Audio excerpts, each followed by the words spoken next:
জীবন কখনোই একটা সোজা মসৃণ রাস্তা না। জীবন একটা লম্বা সফর, যেখানে আছে পাহাড়, খাড়া ঢাল, গভীর খাই, ঝড়, অন্ধকার রাত। এই সফরে আমাদের সবার জীবনে এমন একটা সময় আসে যখন আমরা মন প্রাণ ঢেলে দেই, দিন রাত এক করে দেই, ঘাম ঝরাই, ত্যাগ করি, কিন্তু তারপরও ফলাফল আসে না আমাদের আশা অনুযায়ী। আমরা পড়ে যাই, আমরা ব্যর্থ হই। কিন্তু একটা প্রশ্ন এখানেই উঠে আসে, একবার পড়ে যাওয়া কি মানে আর কখনো দৌড়ানো যাবে না? একটা ব্যর্থতা কি পুরো জীবনের ইতি টেনে যায়? সমাজে সাধারণত আমরা দুই ধরনের মানুষ দেখি। দুইজনেরই সময় সমান, সুযোগও প্রায় সমান, কিন্তু পার্থক্যটা হয় মনের ভেতরে। প্রথম শ্রেণীর মানুষরা ব্যর্থতাকে ভয় পায়। তাদের কাছে ব্যর্থতা শুধু একটা ঘটনা না, ওটা তাদের পরিচয় হয়ে যায়। একবার হার মানেই তারা মনে করে, আমি পারি না, আমি যোগ্য না, সাফল্য আমার কপালে নেই। তারা ভেঙে পড়ে। মানুষ কি বলবে, আত্মীয়রা কি ভাববে, এই চিন্তায় আটকে যায়। ভবিষ্যৎকে আজকের ব্যর্থতা দিয়ে বিচার করে ফেলে। আর সবচেয়ে বড় ক্ষতি করে কি জানো? তারা আর চেষ্টা করে না। এই মানসিকতা মানুষকে বাঁচিয়ে রাখে ঠিকই, কিন্তু ভেতরের যোদ্ধাটাকে মেরে ফেলে। কিন্তু পৃথিবীতে আরেক ধরনের মানুষও আছে, যারা ভিক্টরি উইথ অ্যাশের মানসিকতা নিয়ে চলে।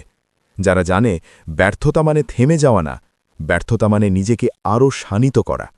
এই মানুষগুলোও কষ্ট পায়, তারা কাঁদে, তারা ভেঙেও পড়ে, কিন্তু তারা সেই কষ্টে ডুবে যায় না, তারা সেটা সাঁতরে পার হয়। তারা ব্যর্থতাকে শত্রু ভাবে না, তারা ব্যর্থতাকে শিক্ষক ভাবে। ঠিক যেমনটা আমরা আজ অনপ্যাসিভের জার্নিতে দেখতে পাচ্ছি। অনপ্যাসিভ একদিনে তৈরি হয়নি। অনেক অপেক্ষা, অনেক ধৈর্য, অনেক প্রশ্ন, অনেক সন্দেহ, সব কিছুর ভেতর দিয়ে গিয়ে আজ এটা একটা বৈশ্বিক ভিশনে দাঁড়িয়ে। এটাই পার্থক্য। লক্ষ্য বদলায় না, পথ বদলায়। ইতিহাস খুলে দেখো, তুমি এমন কোনো সফল মানুষ পাবে না যার জীবনে ব্যর্থতা ছিল না। থমাস এডিসন 1000 বারের বেশি ব্যর্থ হয়েছিলেন বাল্ব বানাতে গিয়ে। মানুষ তাকে পাগল বলেছে, কিন্তু তিনি বলেছিলেন, আমি ব্যর্থ হইনি, আমি শুধু 1000টা উপায় খুঁজে পেয়েছি যেগুলো কাজ করে না। আলবার্ট আইনস্টাইন, ছোটবেলায় তাকে বলা হতো ধীর বুদ্ধির। স্কুলে শিক্ষকরা বিশ্বাসই করতেন না সে কিছু করতে পারবে। আজ সেই মানুষটাই পৃথিবীর সবচেয়ে বড় বিজ্ঞানীদের একজন। এই গল্পগুলো আমাদের কি শেখায়? ব্যর্থতা কোনো সার্টিফিকেট না যে তুমি অযোগ্য। ব্যর্থতা একটা বার্তা, আরও ভালো হও। এই জার্নিতে একটা মুহূর্ত আসে যখন চারদিক অন্ধকার লাগে। ঠিক তখনই আয়নার সামনে দাঁড়িয়ে নিজেকে একটা প্রশ্ন করতে হয়, আমি কি একবার ব্যর্থ হয়ে আর চেষ্টা করব না?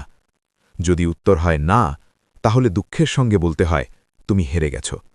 কিন্তু যদি উত্তর হয় হ্যাঁ, তাহলে অভিনন্দন, তুমি একজন যোদ্ধা। তুমি ভিক্টরি উইথ অ্যাশ পরিবারের মানুষ। হ্যাঁ মানে তোমার ভেতরের আগুন এখনও নেভেনি। তুমি জানো আগের ভুলগুলো ঠিক করা যায়। তুমি জানো ভাগ্য কারো দয়া না, এটা তৈরি করতে হয়। সাফল্য লটারি না, সাফল্য তাদেরই আসে যারা পড়ে গিয়ে আবার দাঁড়ায়, ধুলো ঝাড়ে, ঘায়ে মলম লাগায়, আর বলে, আরেকবার চেষ্টা করি, এবার আরও বুদ্ধি দিয়ে।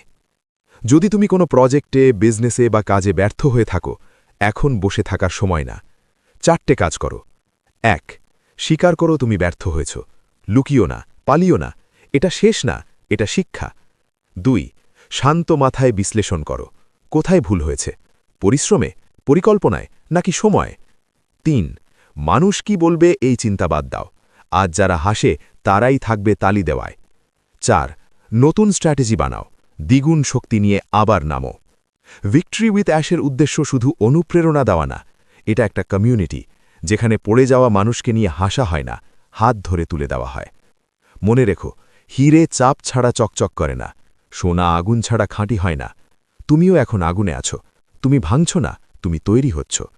আজ ব্যর্থতা, আগামীকাল সাফল্য, এটাই জীবনের নিয়ম, এটাই অনপ্যাসিভের দর্শন, এটাই ভিক্টরি উইথ অ্যাশ।